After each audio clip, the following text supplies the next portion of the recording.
শিক্ষাৰ অধিকাৰ আইন 2009 চনত পাছ হোৱাৰ পাছত 2010 চনত এনচিটিৰ বিশেষ নটিফিকেশন বাহিৰ হৈছে যে টেট ডিএলএড নহলে কোনো শিক্ষক হ'ব নোৱাৰে আৰু হেহতিয়াকে সুপ্ৰিম কোৰ্টৰ অৰ্ডাৰ এটা ওলাইছে যে টেটটো বাধ্যতামূলক এতেকে আমাৰ প্ৰভিন্সিয়েলাইজেশ্যনৰ জৰিয়তে যিটো নিযুক্তি এই নিযুক্তিত যিসকল কৰ্মৰত শিক্ষক তেওঁলোকৰ টেট নাই ডিএলএড নাই তেওঁলোকক আমি শিক্ষক হিচাপে নিযুক্তি দিবই নোৱাৰো এতেকে তেওঁলোকক টিউটৰ বুলি এটা শব্দ সৃষ্টি কৰি তেওঁলোকক নিযুক্তি দিয়া হল কন্ডিশন এটা লৈ পেলে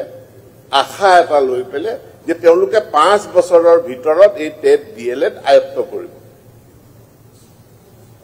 কিন্তু 5 বছৰৰ ভিতৰত তেওঁলোকে টেট ডিএলএড যদি আয়ত্ত নকৰে তেতিয়া হলে তেওঁলোক টিউটৰ হিচাপে থাকি যাব ফিক্স পে আৰু যদি আয়ত্ত কৰে তেওঁলোকে টিচাৰলৈ তেওঁলোকক উন্নীত কৰা এই বছৰ আমি এটা এমেন্ডমেন্ট আনিছো যে এই 5 বছৰৰ সময়সীমাটো আমি আৰু 2 বছৰৰ কাৰণে বৃদ্ধি কৰি দিছো যিসকল আমাৰ টিউটৰ হৈ আছে তেওঁলোকে যদি 2 বছৰৰ ভিতৰত তেওঁলোকে টেট ডিএলএড আয়ত্ত কৰিব পাৰে আমি তেওঁলোকক শিক্ষকৰ পদলৈ উন্নীত কৰিম আৰু বহু সংখ্যকক ইতিমধ্যে আমি শিক্ষকলৈ আমি উন্নীত কৰিছো মহাবিদ্যালয়ৰ যি প্ৰবক্তা আছে প্ৰবক্তাসকলৰ ক্ষেত্ৰটো ইউজিচিৰ গাইডলাইন মতে তেওঁলোকৰ নেট স্লেট থাকিবই লাগিব আৰু নেট স্লেটটো যদি তেওঁলোকে 5 বছৰৰ ভিতৰত আয়ত্ত কৰে এই প্ৰফেশনাল কোৱালিফিকেশন যদি তেওঁলোকে আয়ত্ত কৰে তেওঁলোকক আমি এসিস্ট্যান্ট প্ৰফেসৰলৈ আমি উন্নীত কৰিম এতেকে এই দফাটো এই বছৰো প্ৰযোজ্য হ'ব এই সংশোধিত আইনৰ অধীনত যিসকল নতুনকৈ প্ৰভিন্সিয়েলাইজ হ'ব সেই প্ৰভিন্সিয়েলাইজ হোৱা ব্যক্তি বা শিক্ষক বা টিউটৰ তেওঁলোকৰ ক্ষেত্ৰতো এই নীতিটোৱে প্ৰৱৰ্তিত হ'ব ইয়াত কোনো শিথিলতা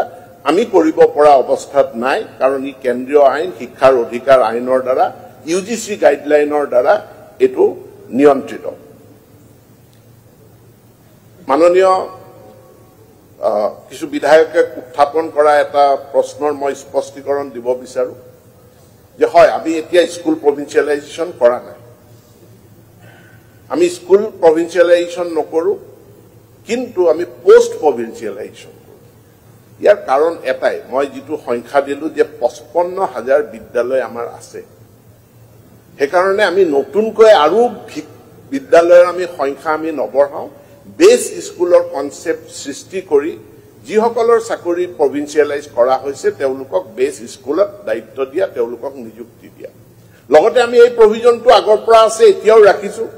যদি আন্তঃগাঁথনি ভাল হসাকৈ যদি এনৰোলমেন্ট আছে ছাত্ৰ ছাত্ৰী আছে সেইখনক আমি সেলফ বেস স্কুল হিচাপে স্বীকৃতি দি আমি চলাই লৈ যাম গতিকে সেলফ বেস স্কুলৰ ব্যৱস্থাটো থাকিব মাদ্ৰাছাৰ কথাটো কোৱা হৈছে যিসকলে ইতিহাসটো জানে তেওঁলোকে এইটো কথা জানে যে অসমত মাদ্ৰাছাৰ প্ৰভিন্সিয়েলাইজেশ্যনৰ আইন বেলেগ আছে আৰু সাধাৰণ বিদ্যালয়ৰ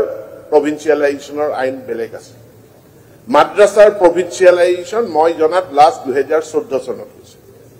2014 চনত মাদ্ৰাছা প্ৰভিন্সিয়েলাইজেশ্যন হৈছিল আৰু 2020 চনত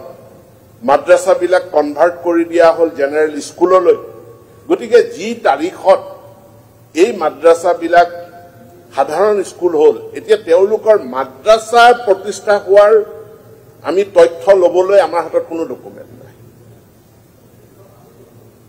তেওঁলোকৰ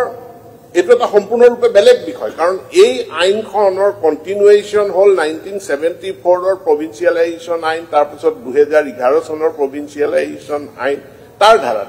মাদ্ৰাছাটো এটা সম্পূৰ্ণৰূপে বেলেগ ধাৰা আৰু মাদ্ৰাছাৰ ধাৰাটো হৈ গল 2014 চনত মাদ্ৰাছাৰ প্ৰভিন্সিয়েলাইজেশ্যন হল 2020ত আহি মাদ্ৰাছা বেলেগ ধৰণে মানে কি কয় 2020ত মাদ্ৰাছাসমূহ কনভাৰ্ট হল গতিকে কনভাৰ্টেড স্কুল বিলাকৰ আৰম্ভণিটো আমি 2020 ধৰিম আৰু 2020 ধৰিলে তেওঁলোকে 1/1/2006 সেই যেটো কন্ডিশন এই কন্ডিশনটো ফুলফিল নকৰে কিন্তু কি কৰিব বেছি সংখ্যক নহয় কিছু সংখ্যক মাদ্ৰাছা ভেঞ্চাৰ হিচাপে তেওঁলোক কনভাৰ্টেড হল